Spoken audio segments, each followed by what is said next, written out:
తమిళనాడులో అధికార విపక్షాల మధ్య మాటల యుద్ధం ముదిరింది. నటుడు టీవీకే చీఫ్ విజయ్ రాజకీయాల్లో ఏమీ తెలియని పిల్లబచ్చా అని డీఎంకే మంత్రి దురైమురుగన్ విమర్శించారు.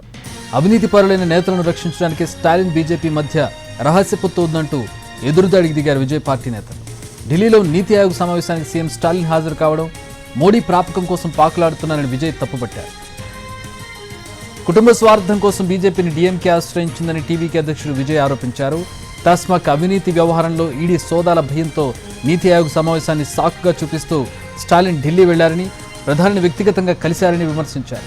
బీజేపీ కూటమిలో ఉన్న ఏపీ సీఎం చంద్రబాబు ముందు వరుసలో ఓవైపు, అదే వరుసలో మరోవైపు స్టాలిన్ ఉన్నట్టు ఫోటోలు కనిపించాయని, దీని అర్థమేమిటని ప్రశ్నించారు.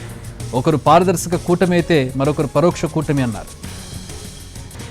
ఈడీ కేసు గురించి తాను ప్రధానితో ఏమీ చర్చించలేదని స్టాలిన్ ప్రకటించగలరా అని విజయ్ నిలదీశారు. ప్రతిపక్షంలో ఉన్నప్పుడు ప్రధాని మోదీ తమిళనాడు పర్యటనను వ్యతిరేకిస్తూ నల్ల బెలూన్లతో డీఎంకే నిరసన తెలిపిందని గుర్తు చేశారు. ఇప్పుడు అధికారంలో ఉండి మోడీ సాయం కోసం ఎగబడుతున్నారని టీవీకే చీఫ్ ఎగతాళి చేశారు.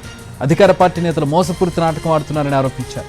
2026 అసెంబ్లీ ఎన్నికల్లో తాము ఓడిపోతామని డీఎంకే గ్రహించిందని, అందుకే బీజేపీతో పరోక్షంగా పొత్తు పెట్టుకోవాలని ఆలోచిస్తోందని విజయ్ విమర్శించారు. ఇక విపక్షాల విమర్శలకు Tamil Nadu deputy CM Udhayanidhi Stalin counter ఇచ్చారు. ఈడీ దాడులు, మోడీలను చూసి డీఎంకే భయపడబోదని తేల్చి చెప్పారు. ఎవరో బెదిరిస్తే భయపడిపోయే పాలన తమది కాదన్నారు.